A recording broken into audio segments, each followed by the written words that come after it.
Mheshimiwa mbunge Kiza Mayeye oye! Asanteni sana. Kwa majina naitwa Ilaki Isa Ramadhani. Mimi ni diwani mstaafu wa Matendo, lakini kwa sasa ndiye katibu wa Mheshimiwa mbunge Bikiza Hussein Mayeye. Nipo hapa kumwakilisha Mheshimiwa mbunge Bikiza Hussein Mayeye kuhakikisha kwamba ahadi zake zote alizoweza kuzisema nikiwa kama katibu wake natekeleza. Na wakina mama wajawazito, leo ndo siku yenu ya kutimiza ahadi kwa wananchi wa jimbo la Kigoma Kaskazini. Hivyo basi tuendelee kuwa na imani na Mheshimiwa mbunge, lakini sambamba na yote tuendelee kumwombea dua huko alipo. Na dua zenu, baraka zenu zimemfanya Mheshimiwa mbunge Bikiza Hussein Mayeye kupata vyeo ambavyo Tanzania hii kwa mkoa wa Kigoma ni yeye pekee katika mkoa wa Kigoma, toka Kigoma kuanza. Tupige makofi Mheshimiwa mbunge. Mheshimiwa mbunge Kiza Mayeye ameteuliwa na kuwa mbunge pekee wa upinzani ambaye atawakilisha Tanzania katika bunge la dunia. Kwa hiyo sio mchezo jamani. Ndio maana akaniambia, katibu, kawaambia Kigoma Kaskazini nawapenda sana, lakini anasema anauombea uzao matumbo yenu uwe bora, mzae wa kina Kiza Mayeye wawe kama mimi ndani ya Kigoma Kaskazini. Lakini mkizaa wa kiume katibu wake si mimi basi. Ndio hivyo bwana. Sio unajua tena. Bosi akisema na wewe unajipa.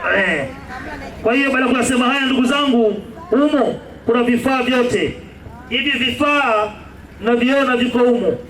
Kila kitu ambacho tukijua wewe mama atakiwa kupata humu ndani vimo. Lazima uwe na dishi, humu kuna pamba za kutosha, kuna makintoshi ya kisasa. Watoto wenu kama sio mara ya kwanza wa vizazi vya 2000, itakuwa ni mara ya kwanza Kigoma Kaskazini watoto watakaozaliwa na hii package ya Mheshimiwa mbunge Bikiza Hussein Mayeye wanalalia kasponji kaya kutoka Ulaya. Unaelewana vizuri Kasponji kutoka wapi? Ulaya. Alafu mzuri zaidi kanafurika, yani akapa una uwezo ukatumia hata watoto 3 hadi 4. Tegemea kutunza kwako. Sio kama ile makaratasi ya kuchungia ng'ombe. Haya ni ya kizungu. Makofi kwake Mheshimiwa mbunge.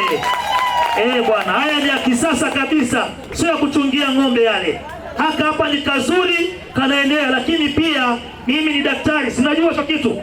Najua bwana kama daktari mimi daktari bwana. Hivi vitu hivi wanasema hawa wasomi ni kwamba kale kakaratasi kale kwa kintoshi kale kizungu kana uwezo wa kuvumilia arubu yoyote. Mnajua nyie hata kama ndoo itajaa ya blood inaweza kananyonya kenyewe akamwaga chini. Kananyonya baadaye ukifinya unaweka pale kwenye dishi, unaenda kumwaga, unakafua vizuri, unakandika kanajaa, kanakuwa kama kapya. Makofi kwake Mheshimiwa mbunge jamani. Vitu vya Ulaya hivi. Lakini pia katika hivi vitu kuna kila kitu huko, kuna wembe, kibana kitovu, sio kuna nini, vyote viko huko. Ni kadogo lakini thamani yake ni zaidi ya pesa unavyoweza kuona. Unaona vizuri jamani Kwa hiyo msishangae ndio mambo ya Ulaya. Kiza Mayeye si mtu wa Ulaya bosi wangu. Na chawa ndo mimi ndo chawa original, mimi ndo chawa original Kwa hiyo lazima niseme sana. Hapa ndo tunamaliza leo, tunapumzika. Kesho kata nyingine. Kwa hiyo wanasema kwamba anawapendeni sana. Mungu awabarikini. Anaomba mpokee kwa mikono miwili. Lakini si hivyo. Alisema kwamba mwaka kesho, watakaozaa mwaka kesho wataboresha. Watakuwa na kabedi show kameandikwa Kiza Mayeye Mamazi. Kwa jamani, mkiweza mzae mwaka huu, mweza kwa vile mimba nyingine mpate tena. Vigelegele kwa Mheshimiwa mbunge. Bwana, baada kusema haya, tunaomba tuitane majina ili kupokea hizi package. Ukisikia jina lako naomba utoe sauti. Na mimi mnihurumie, nilishasema sana kata zote huko.